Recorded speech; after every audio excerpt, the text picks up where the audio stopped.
But understand, it may be a challenge because they don't know you, because it's all about know, like, and trust. In a tight, small-knit community, sometimes it can be quite challenging. In the beginning, they could be warm and happy to see you because you knew. It's almost like going to school back in the days. You know, you go to school, you knew. Everybody see you, everybody love you. And then after the newness gone, then they're gone. Today I want to talk to you about some hustles that you can do if you're out here in rural America. One of the biggest challenges with leaving the great big city behind and moving into the rural area is finding a line of work, right? You're gonna have to get creative, first of all. You're gonna have to get very creative. You gotta know the landscape, you gotta know the people. Depending on where you are, these side hustles may be able to allow you to still maintain while you be creative and learn what you can be successful at on a full time to start and build your business, or maybe to secure you a place of employment. So first of all, you bought the land, you left the city, and now you're out here in the country and you're trying to figure out how in the world can I survive? Now let me tell you this, I'm not the expert. I'm still trying to figure out. Y'all put some comments below. I would love to see some of your comments below, or some of your suggestions too. But some of the things that we have done to maintain and to keep things going afloat as we try to navigate through this thing called this rural living, living in the woods, living in the middle of nowhere, it is challenging. Let internet be your friend, number one. As you can see me, you see me on YouTube. Consider starting your YouTube channel. Share your journey. You got a special skill set, you got some things that may be unique, talk a little bit about them. You got some expertise, start your channel and talk about it. And work your way to monetization, work your way to building brands and being a brand ambassador and doing a lot of other things such as that. Also, with some of your exposure to social media, don't have to just be YouTube, it can be some other platforms that you can be successful at. Work with some local businesses to try to establish some ad space for some of those businesses. Work on trying to promote some of those businesses. Try to do some sales for some of those businesses through your social media.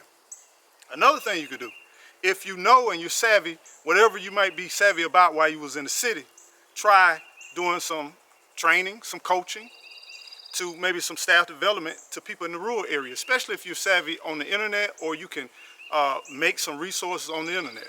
Think about getting certifications. You might want to get your real estate license. You might want to get your insurance license.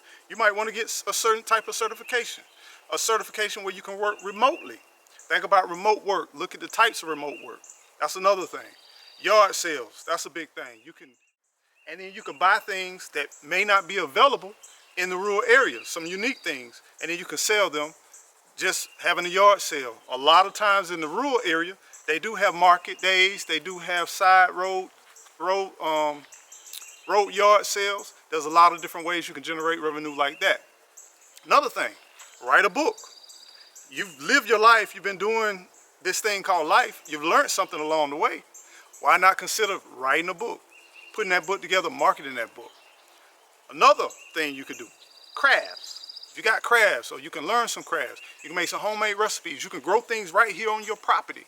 And then take those things and you can customize those things, you can package those things and integrate some of all of these services into what you're doing. So if you're doing the social media, you got some crafts, try selling those crafts online, get connected to Etsy, a lot of different resources, Facebook, Marketplace. It's a lot of different resources that you can use where you can be here stationed right here on your land and you can still sell things.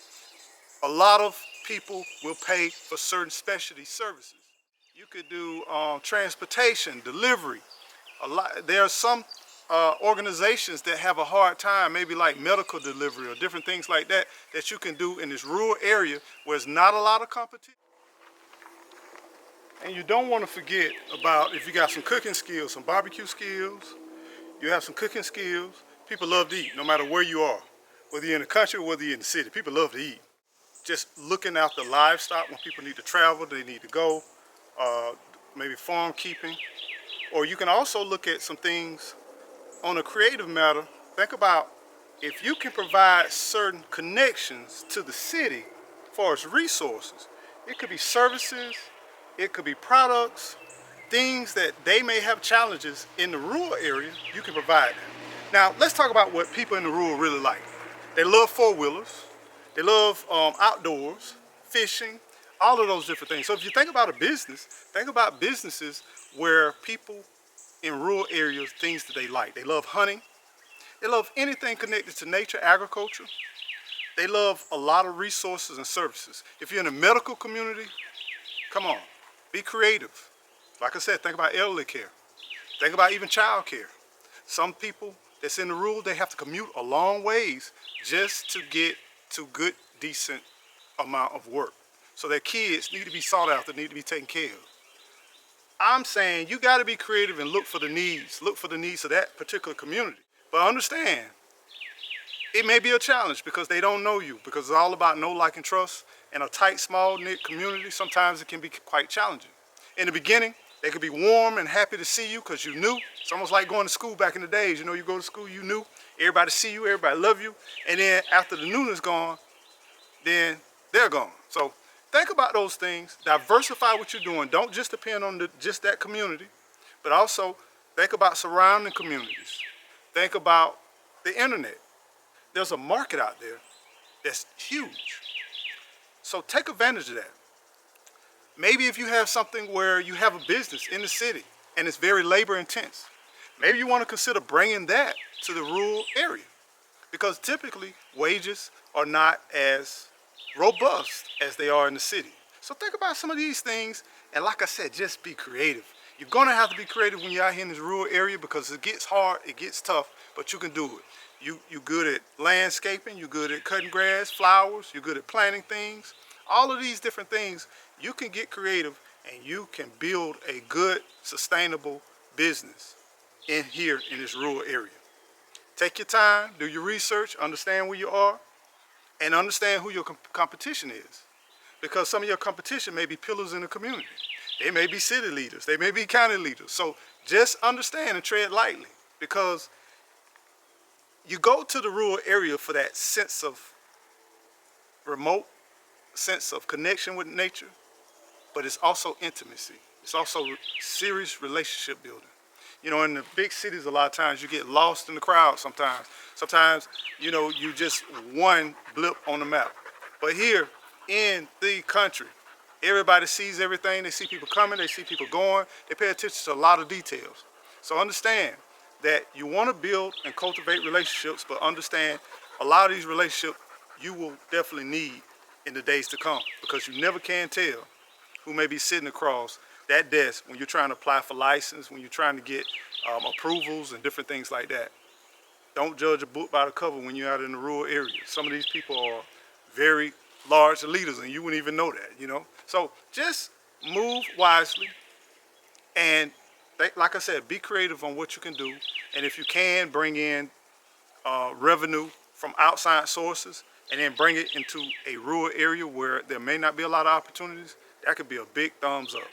So think about finding the needs of the community, adding value to the community, but at the same time, look for other needs that maybe the city may need, but you may have out here in this rural area. So think about these things, and I hope these things can inspire you and motivate you not to give up on your dream, not to get a piece of this beautiful thing we call nature. The relaxation of watching sunsets and sunrise, watching the greenery, taking a deep breath, and really enjoying life, and cooking on the grill 7 days a week. So just relax, enjoy the country, but at the same time, you need to earn revenue to make it an enjoyable situation. Because whether we like it or not, we're in a country that really needs money, and you need money to navigate. There are opportunities, they will come challenges, and don't be so one-dimensional where you look for one thing. Think about a multiplicity of things and combine those things together. And some of them may be seasonal, some of them may be just for a certain period of time, but just be creative. And you have what it takes. Just tap into your gifts and tap into your resources and your knowledge. Y'all stay well, stay blessed, and don't forget to keep on growing.